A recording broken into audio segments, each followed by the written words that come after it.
everyone. This is Rob Golfi with Remax, the Golfi team. Welcome to the Golfi Real Estate Show with host Stephanie Vivier. And even in a down market, if you price it, to get multiple offers, you will get it. And then whatever the outcome of that offer, the number that you get for your house is what the market is willing to bear for that house.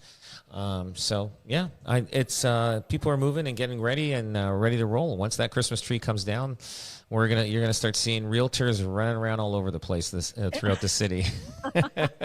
Well, I know from talking to Phil last week that the Golfi team is going through. They're not really taking some time off during the holidays. That that you're still showing houses and you're still helping people move. Oh, absolutely. We don't get no days off. I mean, we work. But you know what? You know what I find? I'll tell you. Years ago, when I first got into the business, virtually nobody would call you on Christmas Day. Nobody. Thanksgiving Day, same thing, all that. But the funny thing is, you do get calls now, and I think it's just the different cultures that are coming into the country, and some of them. I'm not saying they don't they don't celebrate that holiday, even though they get the holiday off and everything else like that. And to them, it's just another day. And so the majority of the people out there that are celebrating, and you get you're getting a lot of phone calls on that Christmas Day. I mean, it is different than it was years ago. And I think most people know that it is a big holiday for the year, and if they don't get a return phone call from a realtor that same day, I think they're okay with it that the next day, because nobody's going to allow anybody coming through your house to look at your house while it's Christmas Day and you have company over and stuff like that. Not unless you really need to move urgently. That's it. Exactly. I had one client years ago. They were having a pool party and they needed to sell their house. They okayed all showings. They didn't care. They were having a party in the backyard. It was like, oh yeah, here, this is how it looks when there's a party. Well, the party's really good. That could probably be a pretty big selling feature. We're like, wow, look how much fun I'm going to have when I own this house. Oh yeah, no kidding. It's pretty funny. You'd be amazed at some of the different things that happen when you're showing houses. Sometimes people forget they're sleeping, and then you walk in on somebody's sleeping in the bed, or even then you walk in and somebody's having a shower. There's a lot of different stories. When you're going through a house, it's just people just sometimes forget that they okayed the showing, and then when you walk in, and realtors walking in with their clients, and there's you run into somebody, and sometimes they're undressed completely, they're naked. It's like, oh boy, and then they realize there's a realtor in the house, and they go, oh my God, I forgot about you guys coming, and then they just run in and get changed. So it's an experience, and a lot of crazy things that happen out there when you walk into other people's homes. Yeah, you got to write a book at someday, Rob, whenever you decide to slow down a little bit. Someday. You got to write a book with all these stories. Oh, I know.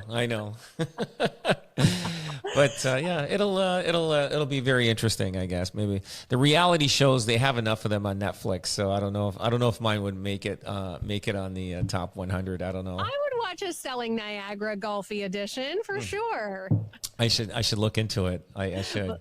We'll see what we can do. On Christmas Day, maybe you won't be able to directly get in touch with the Golfi team, but they do have robgolfi.com, which is almost as good. And they also have the golfihomevalue.com, where you can get instant home estimates. You can check both of those sites out. Rob's going to stick around. We've got more Golfi Real Estate Show next year on News Talk 610. Welcome back to the Golfi Real Estate Show. I'm your host, Steph Vivier, and Rob Golfi is with us today. Rob, hey, Canada Post is moving again. Are you going to get those magazines out to us that I know you've had printed and waiting? Yes, they're the November, December issue, and I'm hoping that people start getting them this coming week. If not, it may kind of roll over into the new year, but and that was a gamble I took, because I still printed those magazines, and they literally go to 380,000 homes. So we advertise every single one of our listings on there for our clients, and it goes to every home throughout Niagara, Hamilton, Halton, and Brantford.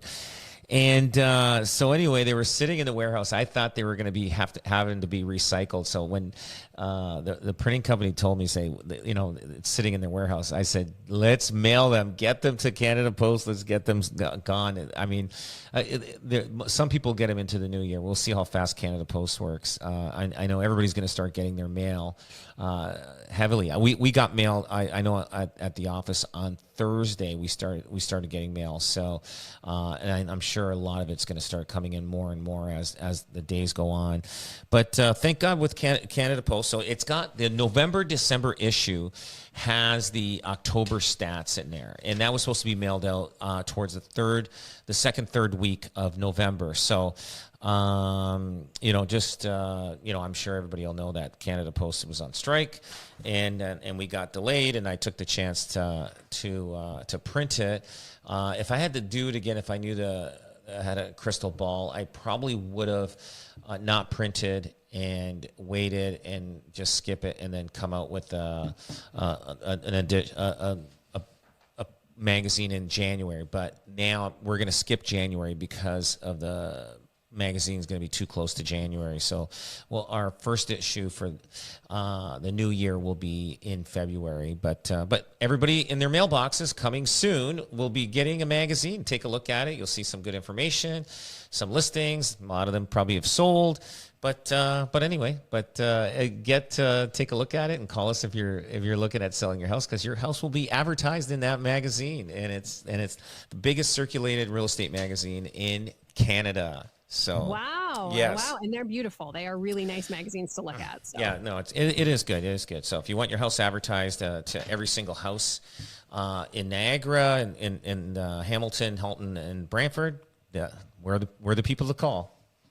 All right, Rob, let's get into some of the real estate stories that have been around in the last week or so. There was a court ruling recently about joint ownership of a home, and it left an estate beneficiary with nothing. What went on here? So, you know what happens is a lot of times is when there's an elderly, let's say my parents, right? And if they're staying in their house, and the best thing to do is have the one or two of the kids' names on there, or all their kids on there as joint tenancy, and what it does is if one of them passes away, it leaves the remaining people on title, owns the house, and when the other parent passes away, then the kids have the house. They can do whatever they want without going through probate through the legal system. So what is joint tenancy? It's when two people own a property as joint tenants.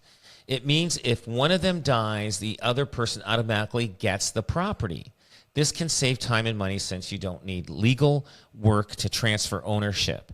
Now, there was this couple, and it's Nigel and Bernie, and they were romantic partners. And there was a great niece named Lori. Now, when both partners pass away, she was supposed to inherit everything.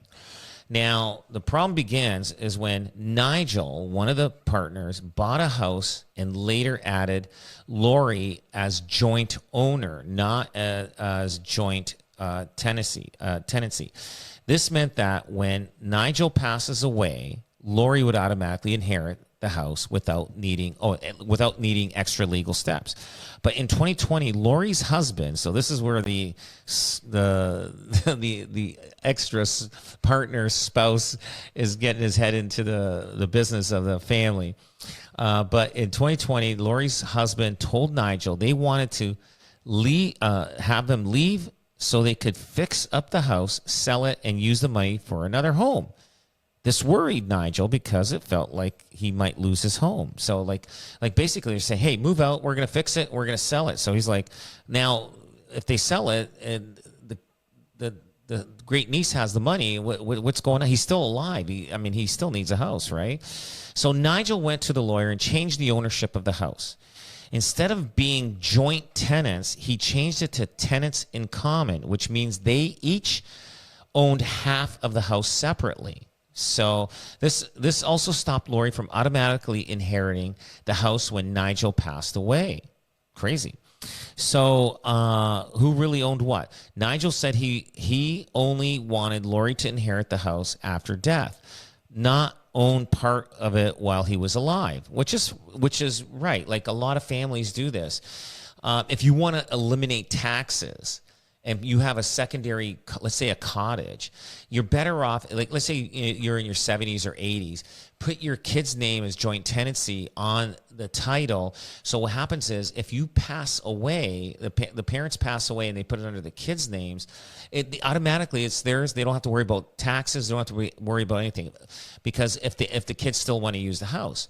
Now, you do have to worry about taxes once it's sold, but give that to the grandkids. Let them pay the taxes.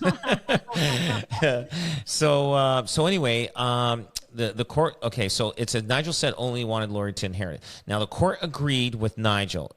It said that even though Lori's name was on the house papers, she didn't actually own half of it. She was just holding that part for Nigel. Now, the big decision, when Nigel changed the ownership, Lori lost all her rights in the house. She ended up with nothing. The court said that the joint ownership isn't always what it seems. It can be, and it changed. It says always what it seems and can be changed if one person didn't mean to give away full control of the property. So why does this matter? People often use joint tenancy to avoid extra legal costs when they pass away. But this decision shows that you need to be very clear about your intentions and might need to change your plans. So you got to be very careful. Like if you own like the example of a cottage, a secondary house, or even a primary house, the house that you're living in, add your kids on it when you're let's say you're elderly, and just as joint tenancy. So if you pass away, it automatically goes to the next living people. And then once both parents are gone, then the kids can decide what they want to do with the house. They can put it up for sale. They don't have to wait for any legal stuff with the lawyers. They can just go ahead and do it, or they can keep it in and stay there, or whatever they want to do.